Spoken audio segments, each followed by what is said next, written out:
চাওক ইমান দিনৰ পৰা মুখ্যমন্ত্ৰীয়ে এটা অভিযোগ দাঙিবলৈ চেষ্টা কৰিছে যে মই এজন পাকিস্তানৰ এজেণ্ট।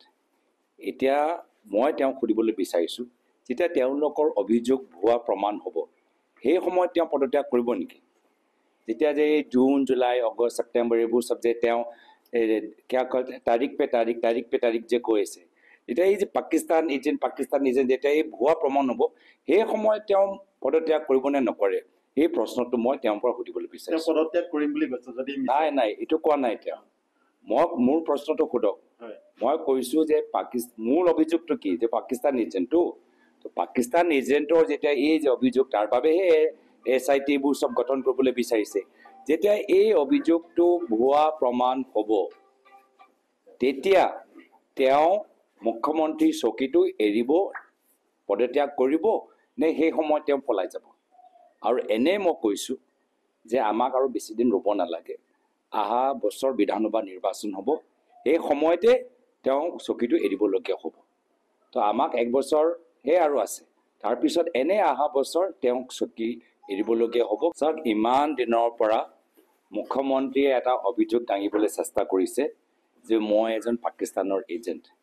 এতিয়া মই তেওঁক সুধিবলৈ বিচাৰিছোঁ, যেতিয়া তেওঁলোকৰ অভিযোগ ভুৱা প্ৰমাণ হ'ব সেই সময়ত তেওঁ পদত্যাগ কৰিব নেকি? যেতিয়া যে জুন, জুলাই, আগষ্ট, ছেপ্টেম্বৰ এইবোৰ চব যে তেওঁ তাৰিখ পে তাৰিখ যে কৈ আছে, এতিয়া এই যে পাকিস্তান এজেণ্ট যেতিয়া এই ভুৱা প্ৰমাণ হ'ব সেই সময়ত তেওঁ পদত্যাগ কৰিব নে নকৰে, এই প্ৰশ্নটো মই তেওঁৰ পৰা সুধিবলৈ বিচাৰিছোঁ। পদত্যাগ কৰিম বুলি কৈছে যদি নাই এইটো কোৱা নাই তেওঁ। মোৰ প্ৰশ্নটো সোধক।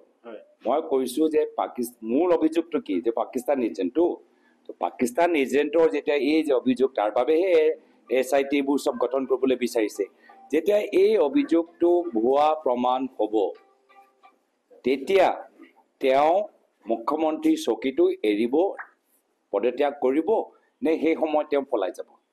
আৰু এনে মই কৈছোঁ যে আমাক আৰু বেছিদিন ৰ'ব নালাগে, অহা বছৰ বিধানসভা নিৰ্বাচন হ'ব, সেই সময়তে তেওঁ চকীটো এৰিবলগীয়া হ'ব। তো আমাক 1 বছৰহে আৰু আছে, তাৰপিছত এনে অহা বছৰ তেওঁক চকী এৰিবলগীয়া হ'ব। চাওক ইমান দিনৰ পৰা মুখ্যমন্ত্ৰীয়ে এটা অভিযোগ দাঙিবলৈ চেষ্টা কৰিছে যে মই এজন পাকিস্তানৰ এজেণ্ট। এতিয়া মই তেওঁক সুধিবলৈ বিচাৰিছোঁ, যেতিয়া তেওঁলোকৰ অভিযোগ ভুৱা প্ৰমাণ হ'ব সেই সময়ত তেওঁ পদত্যাগ কৰিব নেকি?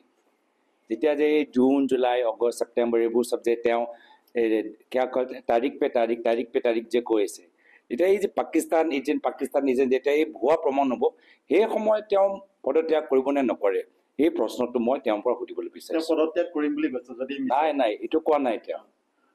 মোৰ প্ৰশ্নটো সোধক।